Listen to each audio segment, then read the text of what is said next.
What's up, Business Freedom Podcast listeners? Today's episode I'm calling, What Does Business Freedom Even Mean? So if you've been following Real Estate B-School and anything I sort of preach, teach, just everything I'm passionate about is building your business in such a way where it gives you freedom. Problem is, in our industry, in real estate, traditional success, even as a top producing real estate agent, is just, it's a life of slavery.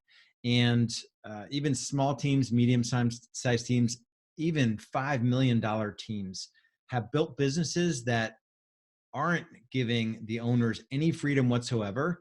And even the way the businesses are set up, they're not built based on sustainable systems and empowered people. And the main cog in the thing is the top producing agent that just surrounded themselves with people, loose systems. No one's really empowered. So that main cog in the middle of the cog, if it stops moving, everything stops moving. So what does business freedom mean? And I'm going to talk about time, money, and stress a little bit. And then I want to talk about 3 tools that we use in Real Estate B-School that will help you no matter where you are in your journey, even if we never do business formally together. So time, money, and stress. When I talk about time, money, and stress, and y'all, I have not figured out all of this at all. I break up my business growth journey, my business freedom journey. I usually call it business growth. I'll call it business freedom journey into 3 phases. I had a corporate job prior to 2007. So my first phase of business freedom and figuring stuff out was 2007 to 2012. And that's where it took me a full 5 years to build the real estate team business in such a way where I had freedom. And it wasn't, there was nothing easy about it. Next episode, I'm going to go into what I call the hard, easy principle. So I'm not going to touch too much on the journey. I'll save that for the next episode. But the time, money, and stress at the early part of that 2007 to 2012 part of my journey, there was no freedom in it at all. Like, I was doing all the jobs of a real estate agent. Even when I hired my first administrator, I was still the cog that did everything. My first buyer agent, I didn't set up systems probably the right way. Once I got the vision to build the thing in a way where it doesn't, I'm like a little cog on the outside of all the cogs, and I'm not the main cog turning it around. That's when this concept of business freedom really came to light. So the question I have for you is the trade-off of time, money, and stress worth it? So are you making the kind of money you want, working the hours, reasonable hours, 40 to 50 hours a week, and your stress level is a 5 or 6 consistently, and it's not an 8, 9, 10. If it's an 8, 9, 10, chances are you're coming home, the kids are restless, you kick your dog. Like, whenever I'm an 8, 9, or 10, there's little margin in my stress meter. I don't have the margin I need to be able to do the other things in my life that are important. Be a good husband, be a good dad, all of those things. So ask yourself the question, always and forever, is the trade-off time, money, and stress worth it? Usually, top producing agents and team leaders hit a point in their journey where it's not making sense, and something typically was set up foundationally wrong. Either you haven't gone in to build leverage through systems and people. And I'm not talking about massive real estate teams. That's a fallacy. Folks think that you have to have 20 agents to sell, to build a business. And it's just not true. We have, I think, 12 team members doing almost 3 million GCI, and just a really tight systems, tight culture, a cadence, and a really nice little business that we've got running. So time, money, and stress, always and forever. Think about that. The 3 things I want to focus on are 3 things that I use business freedom in the title, and I want to give you some context around it. I do masterclass trainings as well. So if you have missed one of our masterclass trainings, I go deeper on some of these concepts in the trainings. For the purpose of this podcast, I want to really ingrain this business freedom concept into you. The first thing is our business freedom navigator. So there's 6 phases of growth that you'll go through in terms of going from a struggling real estate agent, which is 98% of our industry is not selling more than 2 homes a month. So real estate B school really only picks up, really not at 2 homes. It's 3, 4, 5 homes per month, or you've got a team or you're doing 8 to 10 to 12 homes a month. So the Business Freedom Navigator is helping you navigate all of those different phases of growth in a way where you get more freedom as you ascend up the mountain, so to speak. And so most folks that attempt to go from agent to running a team, they don't build it in a way where they get more freedom. So again, Business Freedom Navigator, not just growth for growth's sake. Our industry puts folks on a pedestal that sell a lot of homes, whether you're doing it as a solo agent or as a team leader. And 9 times out of 10, there's no freedom at all in the thing that person built. I know I've had over 1,000 conversations with folks that have come into real estate B school, and I know exactly what our target market is going through. And our target market's that 1%.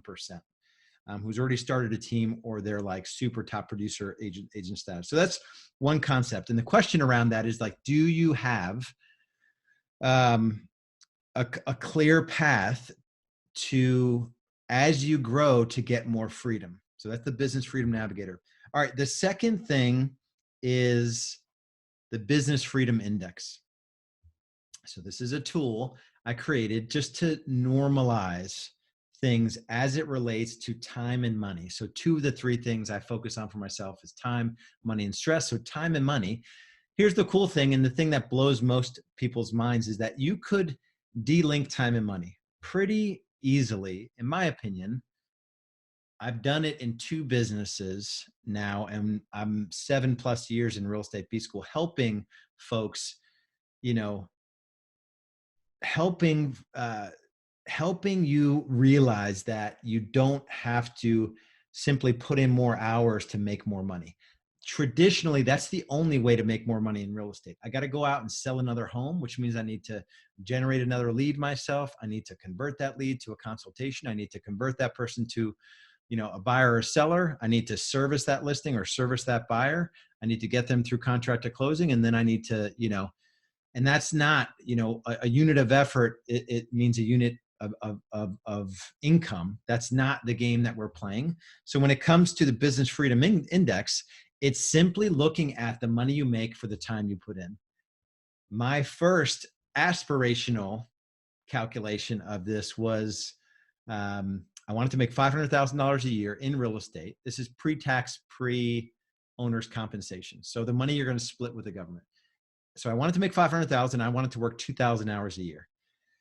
That's $250 an hour. So that was, I had my mind focused on that. And the cool thing is that most jobs of a real estate agent, if you put them together with systems and you put the best person in that spot to do the thing that needs to get done, most of those things you can hire folks that are better than you for less than $50 an hour.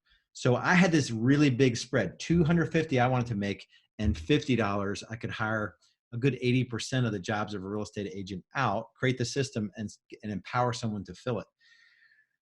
It took me about 5 years to get to $250 an hour. And then I talked about that first phase, 2007, 2012, and then 2012 to 2017, that was another 5 years it took me to get to $500.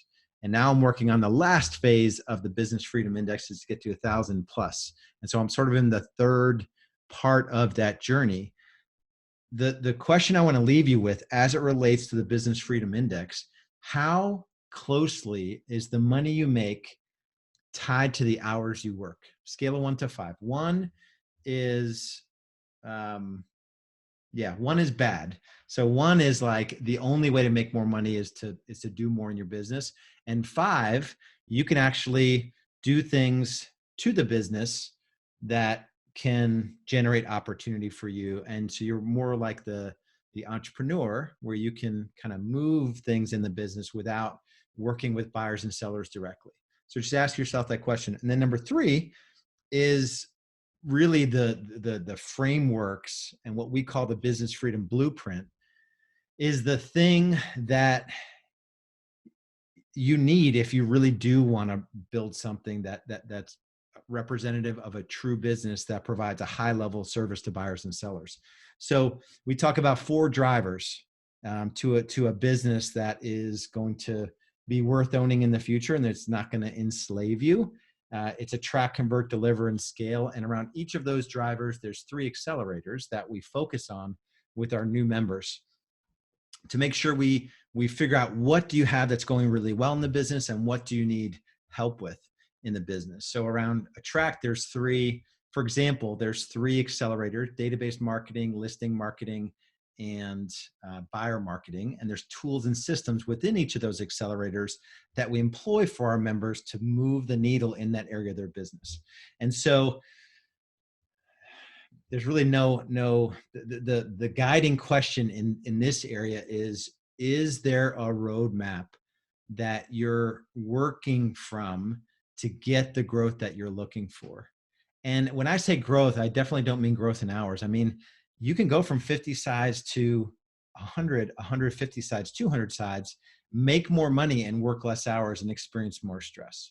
And a lot of that is easy for me to say, sometimes hard for me to convince folks of. When you consider having the blueprint already laid out, we're on 4 generations now of our how we sort of train folks up on our stuff. We know the areas of the business to focus on, so the drivers and the accelerators, and then that we have the tools and systems built. My question for you, if you want to build this thing, what roadmap or blueprint are you following? And are you really confident in what you're doing? And if that means you're with another organization and you're hoping that they can show you the way to build a systems-driven, profitable business that's sustainable, then you need to stay there. If you're not in a position where you have a high degree of confidence that you're in the right place, that's when we need to have a conversation. And like I said, we do really well with folks that have already achieved what most won't achieve. And they've realized that where's the money? And I have no time to do anything but work. And I'm super stressed all the time. And all that stress is having, there are implications to stress in other areas of my life, in a relationship with a spouse or with your children, not enough time there, or in your physical life or in your spiritual journey. There's some collateral damage that you're feeling. That's who we want to have a conversation. If that's you, just go to realestatebschool.com. A next step is typically there's an apply now button where we just make sure you're a good fit. We ask you a few questions and then we get on a coaching call. It's just a conversation if you're a fit for the program. If you are a fit for the program, our entry point is our pilot program. And there is no obligation whatsoever to participate in our pilot program. And we do that pilot program because we want to make sure that before you sort of get into more of a longer term relationship with us, that you are 100% confident that you are a good fit for Real Estate B School. So if this is you and all of this resonates at a high level, at a deep level, not a high level, at a deep level, go to realestatebschool.com and take action.